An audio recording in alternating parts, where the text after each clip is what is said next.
j'ai commencé à réaliser qu'il y avait deux nouveaux ordres mondiaux. Le vrai, celui dont Alice Bailey a parlé, et le contrefait sur lequel les New Agers et les théoriciens du complot se concentrent.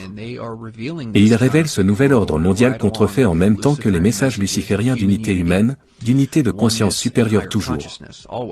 Et le message est comme vous le savez, regardez, ils nous asservissent. Ils volent notre pouvoir.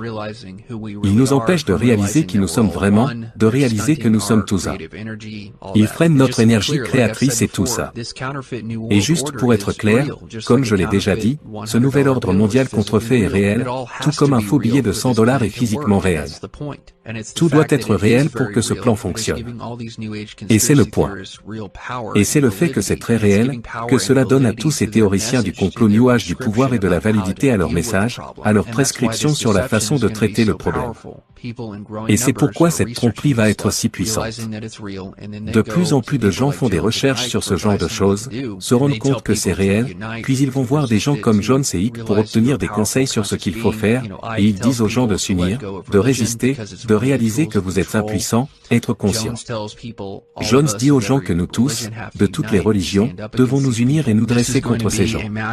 Cela va être une astuce magistralement trompeuse.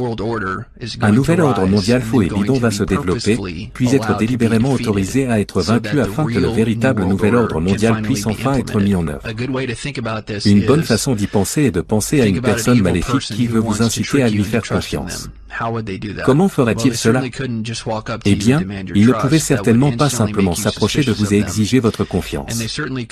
Cela vous rendrait instantanément suspect à leur égard. Et ils ne pouvaient certainement pas montrer leurs vraies couleurs ou révéler leurs véritables intentions. Ils devraient vous piéger pour que vous leur accordiez votre confiance tout seul. Ils ne pouvaient pas donner l'impression qu'ils vous faisaient confiance ou vous forcer à leur faire confiance, car alors ce n'est pas une vraie confiance. Et un moyen idéal pour y parvenir serait de vous attaquer. Envoyez quelqu'un après vous, faites-le vous attaquer, puis ils entrent et vous sauvent de l'agresseur. Cette personne maléfique vous a maintenant fait confiance en se faisant passer pour un héros pour vous, en vous sauvant.